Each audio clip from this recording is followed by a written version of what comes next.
E a tarifa de 50% anunciada sobre o Brasil na quarta-feira ainda é a mais alta entre as novas taxas divulgadas por Donald Trump. A gente tem uma arte aí para mostrar os dados, né? Então, desde a segunda, o republicano iniciou o envio de cartas informando quanto cada país pagará se não firmar acordo comercial com os Estados Unidos. Trump definiu valores que variam entre 20% e 50%, a depender do país, com validade a partir de 1º de agosto, aqui a gente tem no telão. 30% África do Sul, Argélia, Bósnia e Herzegovina, Iraque, Líbia, México, Sri Lanka e União Europeia. Depois 35% Bangladesh, Canadá e Sérvia. O Brasil com 50%, o único nessa alíquota. Brunei, Cazaquistão, Coreia do Sul, Malásia, Japão, Moldávia, Tunísia, 25%, Camboja e Tailândia, 36%, Filipinas, 20%, Indonésia, 32%, Laos e Mianmar, 40%. Furriela, os números, bem, o Brasil aparece em primeiro lugar, e alguns especialistas e alguns economistas têm falado da dificuldade que o governo terá para fazer a negociação, porque o Brasil já é um país deficitário na balança comercial com relação aos Estados Unidos.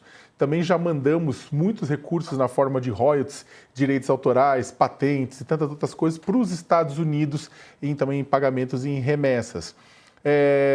E o que acontece, ou seja, ok, os Estados Unidos ele traz o componente político, ele joga a questão do Bolsonaro em cima da mesa, isso dificilmente vai mudar, até porque não diz respeito ao executivo, mas sim ao judiciário, né? E aí procura o que o Brasil tem de caminho para tentar negociar do ponto de vista econômico.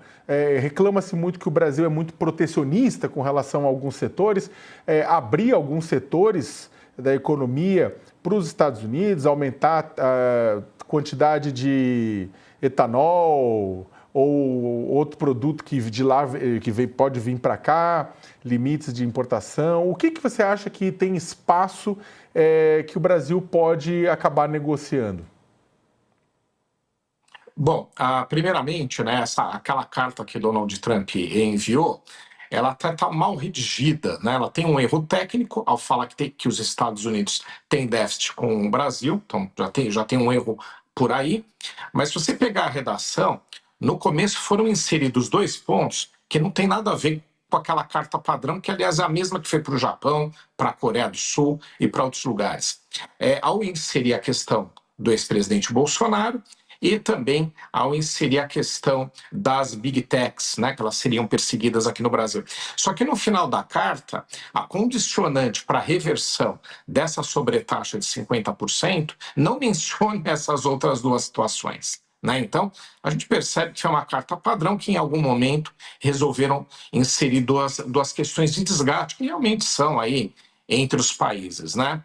Mas nenhum dos motivos dessa carta justifica a sobretaxa. Então, só para a gente deixar claro, internacionalmente não se sustenta. Né? Não pode nenhum outro Estado, seja lá qual for, interferir em decisões judiciais brasileiras, né, que envolve essas 2 situações políticas principais, não pode interferir em questões políticas do Brasil, e no passado outros episódios aconteceram e os Estados Unidos não agiram dessa forma em relação ao Brasil. Eu acho que existem outros desgastes com os BRICS, ao Brasil fazer certas colocações a favor do Irã, outras aí que realmente a relação ela não é tão boa, né? Então, mas não é o que está na carta. São outras questões. Mas colocando a questão especificamente da sobretaxa, realmente o Brasil tem pouca margem de negociação a partir do momento, como você mencionou, que nós realmente já somos deficitários e em valor considerável para o tamanho da economia brasileira. Para os Estados Unidos não representa nada,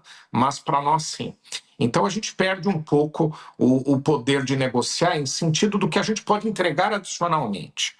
Mas eu acho que tem algumas situações aqui que a gente pode colocar na mesa. Reforçar esse ponto de sermos deficitários, isso tem que sempre ser colocado. Não misturar os assuntos políticos e de discussão judicial nessa mesa de negociação, não trazer informando que é uma questão de soberania do Brasil. O Brasil não vai discutir esses pontos, conforme você mencionou, é o executivo que discute os nossos acordos no exterior e o executivo não responde por decisões judiciais. Então, eu acho que dá para ter essa conversa. E eu não acredito, né, que os Estados Unidos vão levar tanto a ferro e fogo essas questões na hora de negociar. Por conta de predileções políticas, até colocaram na carta, mas em termos negociais, eles vão olhar mais a parte econômica, aos outros interesses comerciais. O que a gente pode ceder?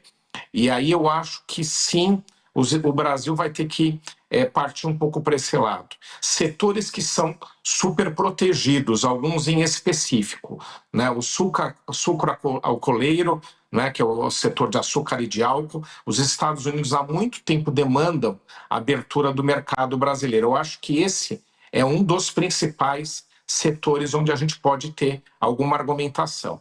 E do lado oposto, né, que é propriamente do que a gente exporta, o aço é o mais sensível. Os Estados Unidos têm feito acordo com muitos países, mas não sobre o aço. Estão negociando um acordo de livre comércio com a Argentina, por exemplo, mas o aço não está na negociação.